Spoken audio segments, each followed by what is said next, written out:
Hello, you are listening to Talking Utter Slot. It's been a while since we've done one of these. That's because we've been busy doing other stuff. Although a lot, for my case, it's a lot slot related. But anyway, we're back and we've got stuff to say. We're not sure what it is, but you'll find out almost as soon as we do. And I'm rambling on now, and Nick's looking at me going, "He didn't say this the last time." Sorry, you just reminded me of the monkeys there. I thought we should possibly be walking arm in arm. Here we come, walking down the street. We get the funniest. Well, this is all true, actually. Those What do we lyrics think? fit. Scalextric Monkey Mobile will be next. Oh, yes, please. Yes, please. Simon! Anyway, part of the apparent euphoria is actually sublimated frustration because the recording software is acting the goat. And this is a case when that word does not stand for greatest of all time. So I've got one eye on various little indicators to suggest whether it's playing up or not. So, and it is. It's telling me it's not working, but we'll carry on. So I'm Scott. Hello. I'm not. I'm Nick. Hello. Hello. So we've just been chuntering, so we'll chunter again, shall we? Chunter some more. That's not not for American listeners. That's not chundering, which is an entirely different thing. Exactly. Yeah. What have you been up to, Scott? What's been going on? Well, I've been buying a lot of cars, but we'll come to that. We'll come to that. Okay. And here the word "a lot" is in excess of 50. In excess of 50. And the room next door presently has them piled high on what used to be a dining room table, but is now not suitable for that purpose. But we'll come back to that. But you've been racing, and I've been racing. I've been selling. I've not been buying. Oh yes, you have, haven't you? Yes. Tell us about that. What you're selling? It's been between the end of the last racing season full size and the start of the new one, there hasn't been much work going on, therefore not much money coming in. So I've been looking at what I can bear to part with from the collection, and shuffling those out of the door. Not very quickly, I have to say. I thought I priced them quite punctually, but no. So not many takers en ce moment. I have managed to shift a couple of Scalextric rally cars. There's somebody in Argentina that wants to buy my Lotus 99T. And somebody's bought one of the repainted Subarus. The Andrea Aghini one is on its way to Gloucestershire, I think. Wow. A few bits and bobs. I'm fighting shy of the slot at Group C's at the moment. There are a few candidates that I could live without if it really came to it. But there we are. Some job interviews this week, so hopefully things will pick up. Fingers crossed. We were racing at the club. It's that time of year, or it should be that time of year. Actually, it's that time for pretty much 15, 16 months, because we're a year late in having the AGM. So all those little niggles and issues that people want to table at the annual general meeting of the club, they've been sitting on these for a year and they're bubbling away under their bottoms. And as a result, there are some ants in pants. That's what that noise is. I thought it was something else. Okay, yeah. And we had a 7-page questionnaire about which classes we wanted to keep or modify or bin. It was thorough. It was thorough. And from that, we can assess. The feedback is that we're getting rid of 2 of the club's own sort of lane car classes. One being bikes, the old Scalextric motorbike and sidecars. They're going. We are changing the rally classes to Slot Rally GB rules, which means 3D printed chassis and mad motors. And the people that voted for it, I don't think totally get what they voted for.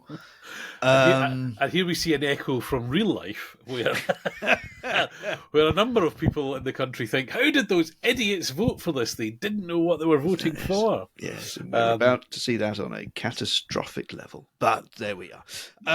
Anyway, so that was all going on. Oh, and the other thing is, of course, that we've voted to allow any slim FF motored classic Formula One car into our class which is currently only for Scalextric and Fly, which means that polycars are in, and there's not much point turning up if you haven't got a polycar.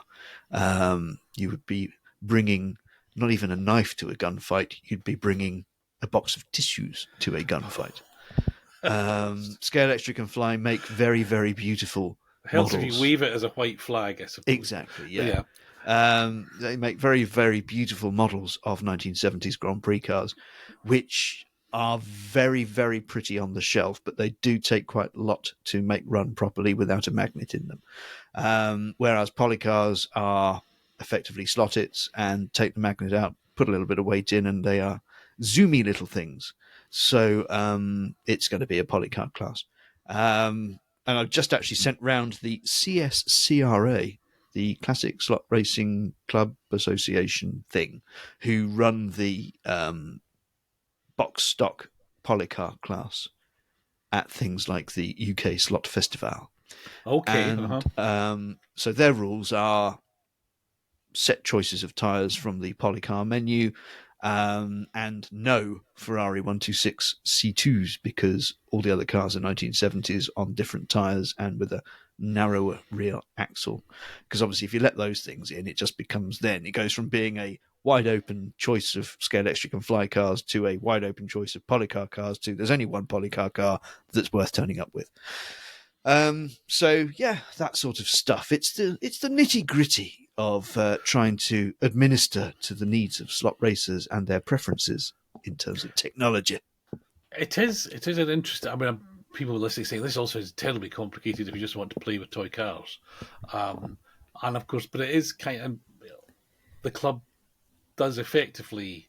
Well, it has its roots in take it out of the box and race it. I mean, that's kind of where the origins of it were. And I guess in the old days when Scalextric and SCX, and then Ninco came along and was kind of better, but they were all kind of much of a muchness, so you didn't have too much of this performance disadvantage. And as you said right at the top, it's about trying to accommodate and take into account the developments in slot cars. They've got faster, they've got better, subjective term, but they've got. Therefore, how do we keep the relatively open nature, rather than saying it must be this car and it must be that thing, to you can bring along your own car. And as I was, I think it's, I've been going to Worthing for the digital races, and it's completely different. The car is supplied. I don't have to take anything, even the controller, and great on one hand. I don't have to, but I'm not racing my own car. For me, some of the joy was always about, well, I've got my cars and I want to go and race those. And that was, so it's finding that kind of happy medium somewhere, and it's horses for courses. Well, but I think the most successful example of rule tinkering we've had is with the Scalextric Muscle. Because when I first joined our club, which was 2010, it was totally box stock. Take the magnet out. You can put some weight in if you want. But everything has to be as it came out of the box, which means, first of all, it becomes a one-car class because only one car will be a natural alpha in a set. And on our, it can vary from track to track. Some cars will work on ours, which would never work on others. And that was the case in this because it was the Corvette L88 front-motored car, which was the only thing worth turning up with because it had that massively wide rear axle. And the front-mounted motor was an advantage on a bumpy Ninco, keeps the guide in the slot, and you've got all that rear axle to cope with everything at the back, and it was brilliant. So then you're at the mercy of different runs of Scalextric tyres because you had to run what was fitted in the box, and some days the tyres that went on were great, and some days they were like wood. So, there wasn't much leeway. This was all one of the great arguments against box stock is you have to buy 10 cars to make sure you've got the best motor and so it ends up not being any cheaper or, in fact, any more expensive. And I don't think it's a coincidence that we do have at least one dealer, and I think we used to have two or three in the club who would be quite happy to provide said 10 cars. Happily to provide, to feed that habit. Mind you, I don't think any of us need any encouragement to feed Well, that no, habit. true. But since we've allowed tyre swaps and you can pick your own preference in terms of which make of tyres you use, it's completely wide open now. So there is not a car that's really uncompetitive out of all the Scalextric muscle cars. And to prove the point, my Camaro, I ran the Brute 3370 Camaro for a long time, and it was very, very quick. I normally got 16 points in the class, 4 wins out of 4. Of late, it has not been very competitive, or I haven't been very competitive. I'm not sure what it is. I switched to see if it was the car to the current Z2879 shape Camaro. Didn't have much of a change in terms of how competitive I was. So, as we're coming towards the end of the season, and I haven't been around much this season anyway, last night I opted to run the Starsky and Hutch Ford Gran Torino, complete with roof light.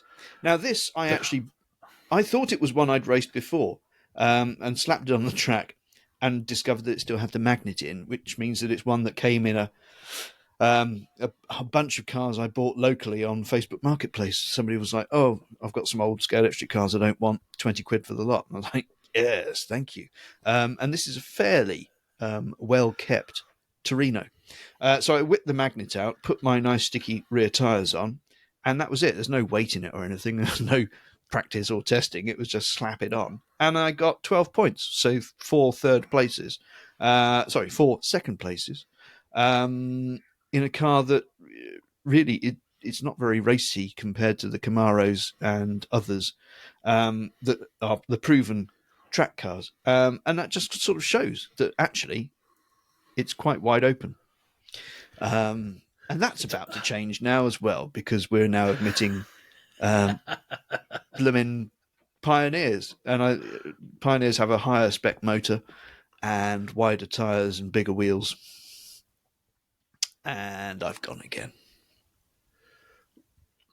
Dang it. Here we go again. It's going to fall over.